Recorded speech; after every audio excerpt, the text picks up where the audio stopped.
Good morning, class. Today I'm here to talk about the dangers or just the effects that these corporations are doing on society when it comes to vaping. Vaping is killing, they're poisoning the young generation. I'm not talking about just like young adults, they are legitimately poisoning children. If that doesn't get your attention, I don't know what will. It just blows my mind that these people are able to target young kids and young adults when these people just, it's not that they don't know better, they're just not aware of the effects that that this has on their long-term health. It's saddening, it's frustrating, and I believe there needs to be change. So I'm here to persuade you that we need to just come together and just overall educate the masses on the negative effects that vaping has, or overall just this addiction has on society. Most importantly on young adults and children. How do we stop? How do we stop this? I believe it starts with awareness. Being just overall aware that this is harmful to your body, being overall aware that this is happening on purpose, that these corporations are taking their product and making it as marketable to young kids and young adults as possible. I remember when I first started seeing the vaping, it was a few years ago. I was in the Navy, and people in the military have a bunch of terrible vices. A lot of them, I saw a bunch of drinking, dipping, heavy use of cigarettes and stuff like that. And I was just like, that's just kind of how it is. That's how adults, we all have our vices. I like to eat junk food. I'm on my phone too much probably, but so to me that was normal. But then I started seeing these guys, 18, 19 years old with these big clumps of they were devices, and they would inhale them, and they would. I would ask them, what's the point of that? I was like, it gives me a buzz. I'm like, it gives you a buzz? What? Do you know what's in that? They're like, no, I don't know what's in it. I was like, do you know any long-term? Do you know what it does to your health? Do you know what it does to do you know anything about it? Like, no, I just know it just makes me feel good. And there would be some arguments saying, yeah, I'm trying to cut down cigarettes, so to me this is a healthy alternative. It's a healthy alternative. You done any research to that? No. I just saw some dude on YouTube kind of just inhale some smoke and do some tricks with it. And I thought that'd be cool. I thought it was cool. And that was their explanation to me. So I was like, okay, so obviously you're not aware of anything about this. But at the time, neither was I. So I was kind of just, more so accepting of it. And it didn't really become an issue. Not an issue, but I didn't really see it as, that big of a deal until I moved to California, and I reconnected with my younger sister, who was a teenager, and I saw she was vaping, and I couldn't believe it. And it wasn't the same devices that these some I had in my Marine stuff. It was these small pieces of plastic that were colorful, and they had flavors like strawberry guava or fruity pebbles. Just craziness. The stuff that I can tell is not directed at a grown man or an older woman. You can tell that it was directed at kids, at children. So I'm just seeing oh my goodness, my younger sister, who means the absolute world to me, is absolutely just poisoning herself. For the sake of what?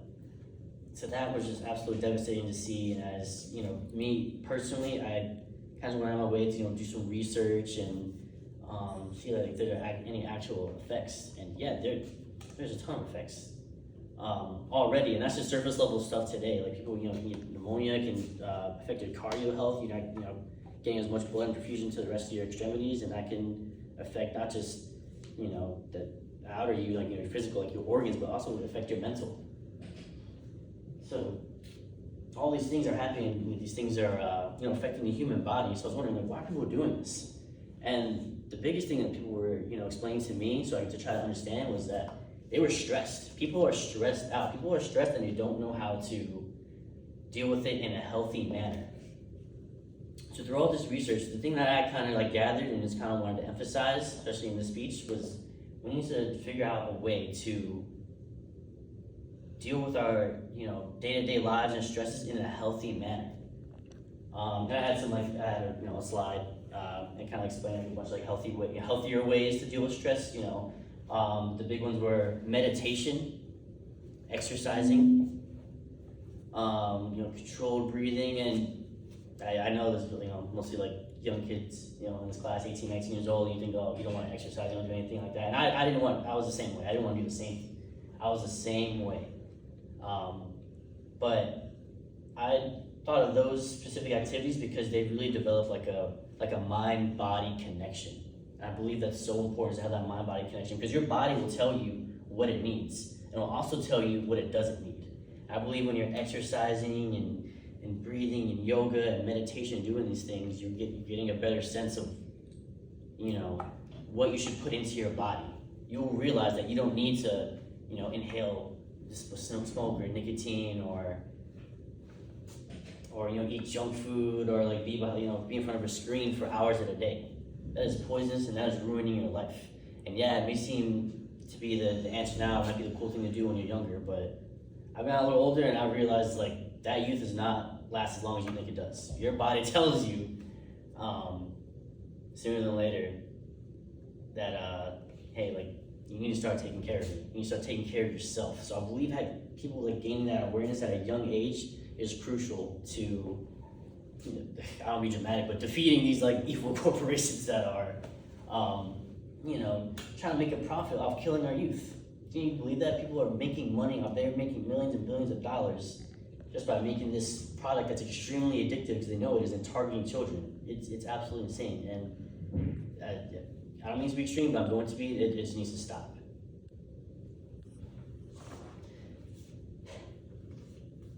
People object. People will say, well, I have the freedom to consume whatever I want. Yes, you do. You absolutely do. You can do whatever you want, stuff like that, but I don't know, would you consume rat poison under your sink if that made you feel good for a little bit? No, you wouldn't. So why would you put something like this that you don't know what's made of and you know that would be detrimental to your health?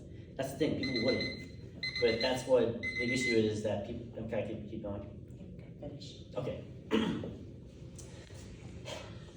Yeah, so, that's the, people say you're free to, whatever you want with your body and just whatever you want. My rebuttal is that doesn't make any sense when there are healthier and sort of alternatives to dealing with stress and just dealing with everyday life. So just, to kind of like wrap this up and conclude it, I believe the main thing to, satisfy this and to, end this killing of young children and young adults in society is just to be aware, be educated, and to hold each other accountable. To hold each other accountable is absolutely huge.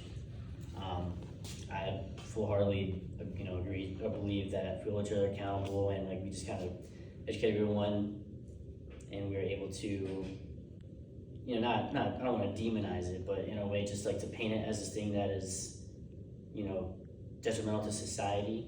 I think people, would be a lot less inclined to just put, actively put poisons in their body every single day. Thank you so much.